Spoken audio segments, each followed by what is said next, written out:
రాజ్యం లేదు, ఇక్కడ మాఫియా రాజ్యం నడుస్తుంది. ఈ మాఫియా రాజ్యంలో మళ్ళీ మాఫియా రాజ్యంతో తిరిగి అధికారంలోకి వస్తామని అనుకుంటే ప్రజాస్వామ్యంలో అది అయ్యే పని కాదు. ఖార్గే గారు పెద్ద మనిషి, దాదాపు 87-80 ఏళ్ళు ఉంటాయి ఆయనకి, చాలా అనుభవం ఉన్న పెద్ద మనిషి. వారికి హృదయపూర్వకంగా మా అభినందనలు, వాస్తవాన్ని గుర్తించినందుకు, గుర్తెరిగినందుకు, అంగీకరించినందుకు. ఎక్కడ నేనేమంటున్నా భాయ్ సాబ్, ముఖ్యమంత్రి ఇంటెనకనే తుపాకులు పట్టుకొని తిరుగుతున్నారు. గట్కేశారు, పిట్కేశారు, ఏం పాడైందల్లా.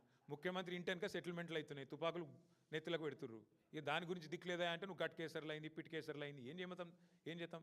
రాష్ట్రం మొత్తంలో డే లైట్ రాబరీలు అవుతున్నాయి. చందానగర్లో మొన్న జ్యువెలరీ షాప్ మీద పడి డే లైట్, అక్కడ డే లైట్ రాబరీలు అవుతున్నాయి. ముఖ్యమంత్రి ఇంటెనక కూడా డే లైట్ సెటిల్మెంట్లు అవుతున్నాయి. గంతే తేడా, ఏం లేదు. ఆడ చిన్న దొంగలు, ఇక్కడ పెద్ద దొంగలు, అంతే కదా, ఏమున్నది. Thank you.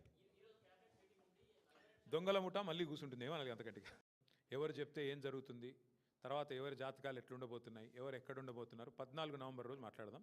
ఇవాళ ముఖ్యమంత్రి, ఆయన ముఠా, ఆయన దండుపాలెం బ్యాచు, వాళ్ళ యొక్క అరాచకాల గురించే ప్రెస్ మీట్ పెట్టిన. రాజకీయాలు, మిగతా విషయాలు, ఎన్నికలు మంచిగా సావధానంగా మళ్ళీ మాట్లాడుకోవడం. తెలుగువారున్న తలదించుకునే స్థాయిలో, సిగ్గుపడే స్థాయిలో జరుగుతున్న వ్యవహారాల మీద మా పార్టీ తరపున మా అభిప్రాయాన్ని చెప్పడానికి, అట్లాగే కొన్ని డిమాండ్స్ చేయడానికి ఈరోజు మిమ్మల్ని అందరినీ ఇక్కడికి ఆహ్వానించడం జరిగింది. వరుసగా జరుగుతున్న ఈ పరిణామాలు ఏవైతే ఉన్నాయో నిజంగా కూడా చాలా ఆందోళనకరంగా, చాలా బాధాకరంగా, తెలంగాణ ప్రతిష్టను దెబ్బతీసే స్థాయిలో ఉన్నాయి.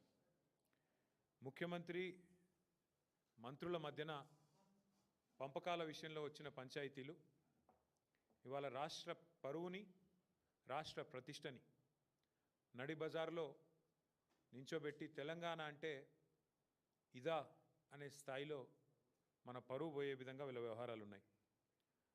మంత్రుల మధ్యలోనేమో కమిషన్ల కోసం కొట్లాటలు, ముఖ్యమంత్రి గారు ఆయన కుటుంబ సభ్యులు చేస్తున్న అరాచకాల గురించి మంత్రుల కుటుంబ సభ్యులు